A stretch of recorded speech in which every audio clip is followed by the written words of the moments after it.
जय हिंद दोस्तों, कैसे हो सभी? आई होप आप सभी मस्त होंगे। तो आज की इस वीडियो में बात करने वाले हैं, जो भी कैंडिडेट एयरफोर्स एक्स वाई को 0127 पास हो गए हैं, मतलब उनका रिप्लेसमेंट क्लियर हो गया है और वो और जो है उनका मार्क्स कट ऑफ से कुछ ही अंक ज़्यादा है। किसी का 0.1 है, 0.2 है, किसी का 0.5 है, किसी का 0.75 है, 1 मार्क्स, 2 मार्क्स, 1.5 मार्क्स, ऐसे मार्क्स जाते हैं। और किसी के इससे भी चाहते हैं 5 नंबर, 4 नंबर, फिर भी उनको लगता है कि मुझे फेस टू की तैयारी करना चाहिए या फिर नहीं। ऐसे डाउट्स में अगर आप भी हैं, इस वीडियो को लास्ट तक देखना। इस वीडियो में आपको सारी चीज़ें मैं बताने वाला हूँ कि आपको फेस टू की तैयारी करना चाहिए या फिर नहीं। तो देखो दोस्तों, अगर आपके कितने भी मार्क्स हो, चाहे 1 मार्क्स हो, 2 मार्क्स हो, 1.5 मार्क्स हो या फिर 0 पॉइंट कुछ भी मार्क्स हो, आपको फेस टू की तैयारी एटलीस्ट करना चाहिए।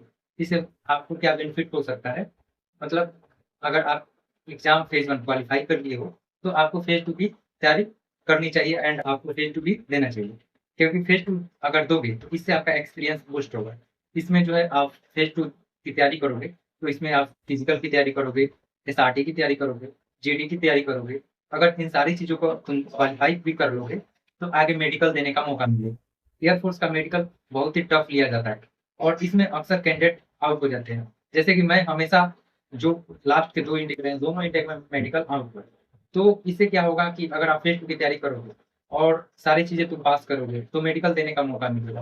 अगर तुम मेडिकल इस इंटेक में फिट हो जाते हो, तो एट लीस्ट तुमको सारी चीज़ें पता चल जाएगा कि हाँ, मैं मेडिकली फिट हूँ, मुझे नेक्स्ट इंटेक की तैयारी अच्छे से करके मुझे क्वालीफाई करना है। तो अगर इस इंटेक में मार्क्स भी कम है, तो एट लीस्ट सारी चीज़ें तुम प्रोसेस को खुद से देख पाओगे, खुद से समझ पाओगे कि आखिर क्या चीज़ कैसे होता है। इसलिए आपको फेज़ 2 की तैयारी करना चाहिए, ठीक है? बाकी जब तुम मेडिकल पास हो जाओगे, तो पीएसएल में भी चांसेस है इस इनटेक में कि कट ऑफ जो है कम मार्क्स बढ़े, क्योंकि ऑलरेडी कट ऑफ हाई हो चुका है। ऑलरेडी कट ऑफ हाई है, तुम्हें भी चांसेस रहेंगे कि कट ऑफ हाई जो है, इसकी वजह से पीएसएल में कट ऑफ बहुत कम बढ़े। तो अगर आपके चांसेस होंगे तो उस टाइम आपका हो जाएगा। अगर नहीं भी होता है, तो आपको एक चीज़ पूरी चीज़ और प्रोसेस का आपको एक्सपीरियंस होगा, जिससे अगला इंटेक यानी 0 टू 27 आप देकर उसमें क्वालीफाई करके आप सारी चीज़ें पास करो, पीएसएल, एनरोलमेंट और उसके बाद फाइनल आपका एनरोलमेंट हो जाए, ठीक है? तो इसमें आपको फेज़ 2 की तैयारी करना चाहिए। मेरे अकॉर्डिंग आपको फेज़ 2 की तैयारी करना चाहिए। बाकी आपकी इसके ऊपर क्या राय है, आप लोग ज़रूर बताना। एंड अगर आप सोच रहे होगे कि मैं तैयारी ना करूँ, तो इससे कुछ फ़ायदा नहीं होगा। वैसे भी आप अगर आप चाहोगे कि तैयारी ना करूँ, छोड़ दोगे, ठीक है?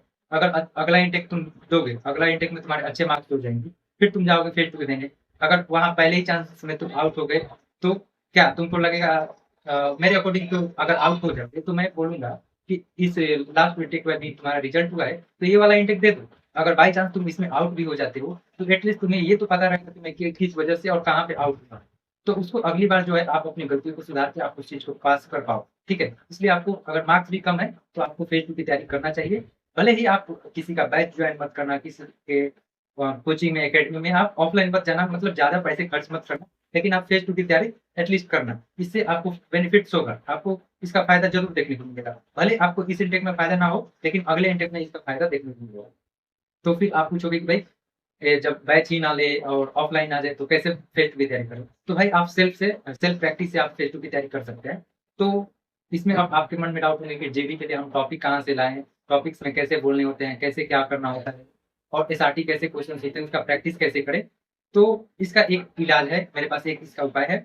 मैंने आप सभी के लिए 2 ई-बुक मैंने आपको प्रोवाइड किया है, जो कि मेरे टेलीग्राम चैनल पे डाल दिया है। उसका लिंक मैंने डिस्क्रिप्शन में भी दे दिया है, तो आप अभी तो टेलीग्राम बैन है, तो टेलीग्राम से आप डाउनलोड नहीं कर पाओगे। अगर आज टेलीग्राम ओपन हो जाता है, तो आप टेलीग्राम से जाके डाउनलोड कर लेना। अगर टेलीग्राम से नहीं डाउनलोड कर पाते हो, तो मैं नीचे आपको गूगल ड्राइव का लिंक दे देता हूँ, वहाँ से उस पीडीएफ को डाउनलोड कर लो। एक एसआरटी का बुक है एंड जीडी टॉपिक का बुक है। जितने जीडी टॉपिक्स तुमको इम्पोर्टेंट होते हैं, जितने जीडी टॉपिक्स अगर अक्सर आपको बैचेस में कराए जाते हैं, चाहे किसी का भी आप पैड बैच लो, फ्री बैच लो, जितने जीडी टॉपिक्स होते हैं, वो सारे टॉपिक्स उसमें दिए गए हैं जीडी बुक में। और उस टॉपिक के बारे में 10 से 15 लाइन हर टॉपिक में इजी लैंग्वेज में पॉइंट बाय पॉइंट आपको सजाकर दिया गया है, एकदम कंपाइल करके सारी चीज़ें आपको दी हुई है। और रही बात एसआरटी का, तो एसआरटी का भी मैंने खुद बुक बनाया है। एसआरटी एंड जीडी दोनों का बुक मैंने खुद बनाया है। जीडी का तो मैंने बता दिया। एसआरटी में समझो, एसआरटी में टोटल 25 प्रैक्टिस सेट है। 25 प्रैक्टिस सेट मतलब एक प्रैक्टिस सेट में आपको 15 क्वेश्चन देखने को मिलेंगे। एक प्रैक्टिस सेट में 15 क्वेश्चन, और हर क्वेश्चन जो है आपको एकदम एग्जाम के लेवल का देखने को मिलेगा। ईजी भी रहेगा, मॉडरेट भी रहेगा एंड सिंपल भी रहेगा। और उस क्वेश्चन का नीचे आपको आंसर की मिलेगा। आंसर की में कौन सा ऑप्शन सही हुआ और उसकी वो जो ऑप्शन किस रीजन से सही हुआ, वो भी चीजें आपको डिटेल में दी गई है। तो आप जो है फ्री में ही आप जो है एसआरटी और जेडी टॉप दोनों को हमारे टेलीग्राम चैनल से डाउनलोड कर सकते हो। अगर वहां पे अगर आप नहीं डाउनलोड कर पाते हो तो नीचे मैं गूगल ड्राइव का भी लिंक दे देता हूँ, वहां से आप डाउनलोड कर लो, ठीक है। और कम मार्क्स है फिर भी आपको फेज 2 की तैयारी करना है, जिससे कि आप सारी चीजों का अच्छे से एक्सपीरियंस कर पाओ। और अगला इनटेक जो है जो 0 टू 27 है, जिसका नोटिफिकेशन आउट हो चुका है, 6 जुलाई से फॉर्म फिल भी स्टार्ट हो गया है। तो उस चीज का भाई आप अच्छे से प्रिपेयर करके और अच्छे मार्क्स लेकर आप जो है अगला इंटेक में सिलेक्ट हो जाओ। इसलिए आपको ये तो लास्ट जो है 0 मंथ तक इसमें आपका फेज 1 क्लियर हो गया, तो आपको फेज 2 की तैयारी करना है, चाहे कितने भी मार्क्स कम क्यों ना हो, करना है तो फिर तैयारी करना है। बाकी तुम्हारी ऊपर ये डिपेंड करेगा कि तुमको करना है या फिर नहीं। बाकी चीजें गाइड करने के लिए हम चीज है, हम ऑलरेडी क्वालिफाई किए हैं, लास्ट के 2 इंटेक सब चीज पास है, मेडिकल आउट। इस बार मेरा रिजल्ट नहीं हुआ, 0.002 मार्क्स से मेरा नहीं हुआ, ठीक है। तो कोई बात नहीं, लेकिन मैंने तो पिछली बार का 2 बार तो क्लियर किया है, सारी चीजें का मुझे एक्सपीरियंस है, मेडिकल से लेकर हर चीज। तो वो चीजें मैं आपको हर चीज गाइड करूंगा, ठीक है। बाकी आप लोग जो टेलीग्राम पे मैंने बताया पीडीएफ डाउनलोड करो एंड उससे आप जो है आप प्रैक्टिस कर सकते हो। और रही बात आप बोलोगे कि भाई मैं जीडी टॉपिक्स तो वहां से देख लूंगा, फिर बोलने का प्रैक्टिस हम कैसे कर सकते हैं? तो भाई बोलने का प्रैक्टिस तुम ये भी खुद से कर सकते हो। कैसे कर सकते हो वो भी मैं बता रहा हूँ। या तो तुम मिरर प्रैक्टिस कर सकते हो, या फिर आप अपने फोन का कैमरा ओपन करो एंड फोन के कैमरा के सामने जाकर खुद से बोलने की प्रैक्टिस करो कि कैसे वहां पे आप बोल सकते हैं। जिससे देखो कैमरा के सामने बोलने की प्रैक्टिस करोगे या फिर जो है मिरर के सामने बोलने की प्रैक्टिस करोगे, तो ऐसे में आपका कॉन्फिडेंस बूस्ट होगा। पहली बार में आपसे गलतियां होगी, दूसरी बार में, तीसरी, चौथी, पांचवी, हर बार आपको कुछ ना कुछ गलतियां दिखेगी और उसको आप जब दूसरी बार करोगे उस चीज में आप इंप्रूवमेंट करने की कोशिश करोगे। ये अपने आप होने लगता है। जब एक चीज को आप बार बार करने लगोगे तो उसमें हर बार इंप्रूवमेंट देखने को मिलेगी।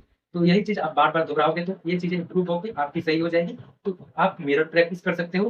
दूसरा, आप मोबाइल का कैमरा ओपन करके प्रैक्टिस कर सकते हो। इससे बोलने की प्रैक्टिस आपकी हैबिट मजबूत हो जाएगी। इंट्रोडक्शन का मैंने एक क्लास आपको दे दूंगा। फेज 2 में वहाँ पे कैसे क्या चीजें होती है, सारी चीजें मैं गाइड कर दूंगा। फिजिकल कैसी होती है, कैसे आपको क्या करना है, पोस्टर्स कैसे रखना है, वो चीजें मैं बता दूंगा। मैं ग्राउंड अब जाने मतलब अब जाने वाला ही हूँ, क्योंकि मेरा आर्मी में शायद रिजल्ट हो जाएगा और एसएसजीडी में भी मेरा हो जाएगा। सो मैं ग्राउंड अगर पकड़ लिया तो भाई आपको सारी चीजें मैं अच्छे से मतलब सारी चीजें करके दिखाऊंगा एंड बताऊंगा कि भाई कैसे किया जाता है और मैंने कैसे क्वालिफाई किया। तो भाई मैं ऑलरेडी सब चीज क्वालिफाई किया हूँ, आर्मी का भी वैसे क्वालिफाई किया हूँ, नेवी का भी, एसएसजीडी का भी एंड एयरपोर्ट का भी, सब चीज का पहले क्वालिफाई किया हूँ। फिर मैं ये मेरा सब चीज अब दूसरा बार हो रहा है, तो मैं सब चीज आपको अच्छे से गाइड कर सकता हूँ। मैं हर अब मैंने बताया ना हर चीज में मैं मेडिकल आ रहा हूँ। पर कोई बात नहीं, आप लोग को भाई मैं मेडिकल में भी हर चीज में आपको ये बता सकता हूँ कि भाई कहाँ पे तुम गलती करोगे तो तुम आउट हो सकते हो। क्योंकि भाई मेडिकल से मेरा इतना नाता हो चुका है कि भाई मेडिकल देते देते कि हर मेडिकल का मुझे पॉइंट है पता है, और कहाँ पे मुझे मतलब कहाँ पे किसको क्या पॉइंट बनाए वो भी मुझे पता है भाई। और उस चीज को कैसे क्लियर करना है वो भी मुझे कुछ ना कुछ आइडिया है। तो अगर आपको कुछ मेडिकल से रिलेटेड दिक्कत है, फेज 2 से रिलेटेड, एग्जाम से रिलेटेड, फिजिकल से रिलेटेड कुछ भी डाउट हो तो आप बेझिझक पूछ सकते हो। और जीडी का बुक है और एसआरटी का बुक आप डाउनलोड करो एंड आप प्रैक्टिस करना चालू कर दो, क्योंकि टाइम बहुत कम है। 15 या 16 जुलाई से आपका फेज 2 भी स्टार्ट होगा, तो आप अच्छे से प्रिपेयर हो जाओ। टाइम कम है, टाइम कम कम होने के बावजूद भी आपको अच्छे से प्रिपेयर होके जाना है, क्योंकि रिजल्ट इस बार काफी डिले किए हैं और रिजल्ट जो भी दिए हैं वो अनएक्सपेक्टेड था। किसी को कुछ अंदाजा नहीं था कि इतना भी कट ऑफ हाई हो सकता है। स्टेट का कट ऑफ काफी लो गया है, और लो नहीं बहुत हाई गया है। और ऑल इंडिया जो कहते हैं अक्सर की कट ऑफ ऑल इंडिया जो स्टेट से कम जाएगी, वो भी इस बार हाई गया है। तो ये चीजें कैसे होगा क्या होगा कुछ पता नहीं है, बट इस चीज को आप इग्नोर करते हैं। इसमें अब कुछ लोग का कहना है कि रिवाइज भी रिजल्ट होगा, तो ऐसा कुछ नहीं है। जो हो गया सो हो गया। अगर आपका रिजल्ट हुआ है तो आपको फेज 2 की तैयारी करना है तो करना है।